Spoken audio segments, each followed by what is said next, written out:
ఉపాధ్యాయులందరికీ good afternoon.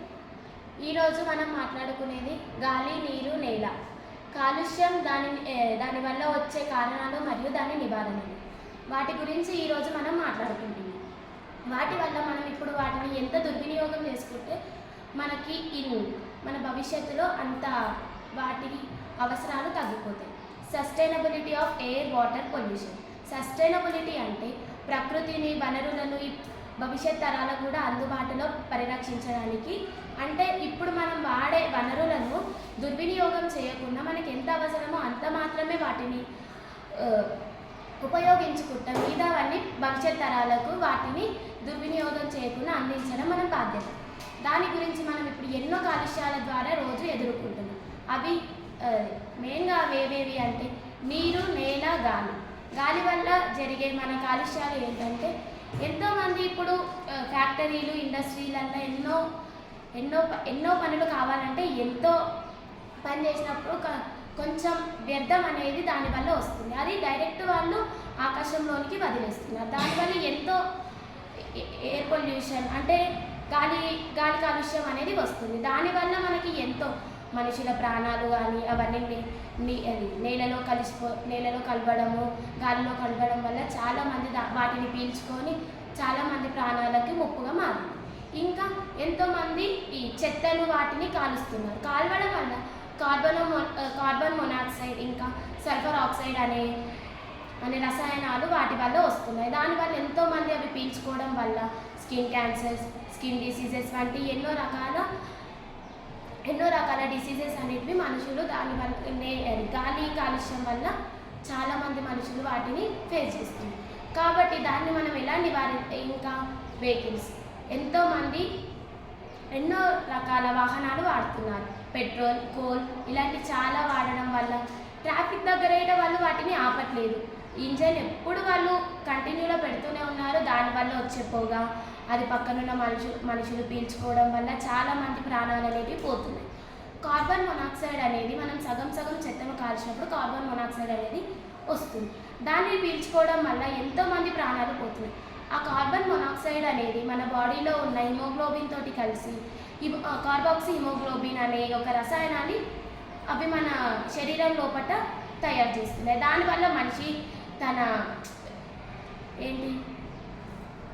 మనిషి యొక్క స్పృహ కోల్పోతున్నాడు. సమ్టైమ్స్ అవే తన డెత్ గిట కారణమవుతుంది. ఒక్కొక్కసారి మనిషి చనిపోతున్నాడు.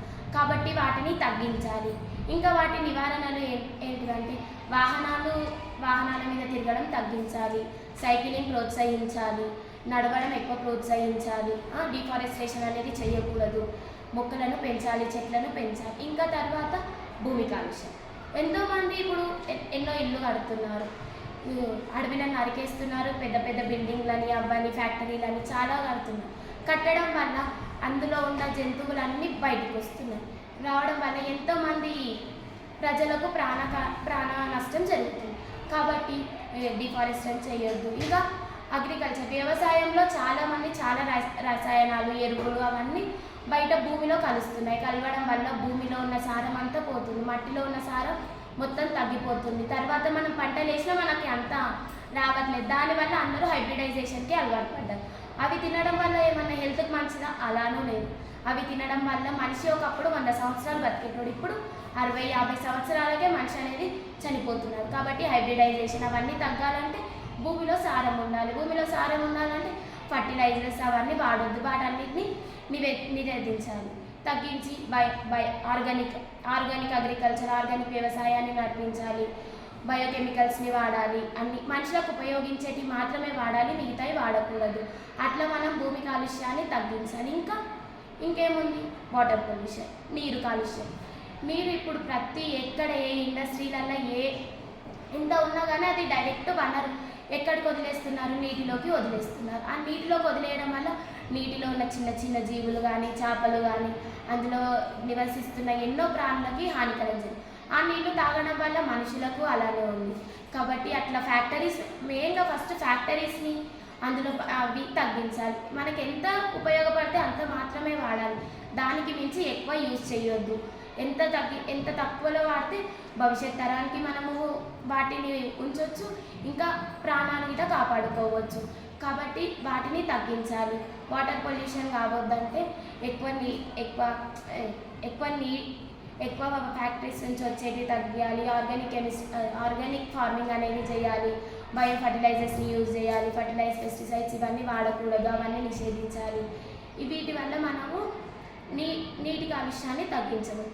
ఈ నీటి కాలుష్యం, భూమి, నేల ఈ మూడు కాలుష్యాలు తగ్గాలంటే మనం ఇప్పుడు నేటి బాలలే రేపటి పౌరులు అంటే మనం ఒక్కరం ముందుకు వచ్చి చేస్తాం మేము అంటేనే రేపటి నాడు ఏదైనా జరుగుతుంది. సరే వాళ్ళు చేస్తారు వీళ్ళు చేస్తారు అంటే ఎక్కడ వేసినా గొంగలి అక్కడే, ఎవరు దాన్ని ముందుకు తీసుకుపోలేదు. కాబట్టి ముందు మనమే ఒక్కరని కాదు, ఒక్కరను స్టార్ట్ చేయి, దాని తర్వాత అది ఎంతోమంది కొనసాగిస్తారు. కాబట్టి మనం ఇది మనది కాదు అనుకోకుండా మనమే ఎక్కువ చేయాలి. ఫోన్స్ తగ్గించేయాలి, ఇంకా వెహికల్స్, సైక్లింగ్ని ప్రోత్సహించాలి. ఎక్కువ సైక్లింగ్, వాటి వల్ల మనకి శరీరం వ్యాయామం అనేది పెరుగుతుంది. వ్యాయామం చేస్తాము, హెల్త్ ప్రాబ్లమ్స్ రావు. అట్లా సైక్లింగ్, వాకింగ్ అనేవి చేయాలి.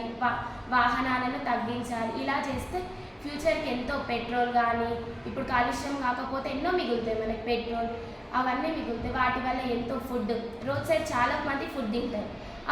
అవన్నీ కాలుష్యమైన మన వాహనాల ద్వారా వచ్చే కాలుష్యం వల్లనే అవన్నీ మొత్తం వాటి మీద మొత్తం ఏవేవో రసాయనాలు అనేవి దాని మీద ఫామ్ అవుతాయి. అవన్నీ మనం తెలుసు మనకు, అవి తింటే మనకి హెల్త్ ఇష్యూస్ వస్తాయి అని తెలుసు, ప్రాబ్లమ్స్ అయితే అయినా సరే మనం పోయి వాటినే తింటాం. అట్లా మనం ముందు తగ్గాలి. ఎప్పుడైతే మనం అవన్నీ తగ్గించి మన పెద్దవాళ్ళకి చెప్తామో అప్పుడే మన భారతదేశం అనేది ముందుకు పోతుంది. ఏ విషయంలోనన్నా మన భారతదేశం అనేది ముందుంటుంది. కాబట్టి మనం ఈ రసాయనాలు వాడడము, ఈ వాహనాలలో పెట్రోల్ అవన్నీ తగ్గించడం, మనం ఎంత తగ్గిస్తామో ఇండస్ట్రీస్లలో వచ్చే వేస్ట్ని అవన్నీ తగ్గించడానికి మన ఇప్పటి యూత్ దానికి ఏదో ఒక పరిష్కారం అనేది తీసుకురావాలి. లేకపోతే ఈ సమస్య ఎప్పటికన్నా ఇలానే కొనసాగుతూ ఉంటుంది. కాబట్టి దీన్ని తగ్గించడం మన చేతిలోనే ఉంది. కాబట్టి దీన్ని తగ్గించడం మన బాధ్యత, మన లక్ష్యంగా తీసుకోవాలి. మన జీవితం బాగుంటే సరిపోదు, మన సొసైటీ బాగుండాలి, మన చుట్టూ ఉన్న ప్రదేశం, ప్రజలు అందరూ బాగుండేలా మనం తోడ్పడాలి. కాబట్టి దీనికి మనమే ఎలాగైనా ఒక పరిష్కారం అనేది తీసుకురావాలని నా యొక్క కోరిక. Thank you.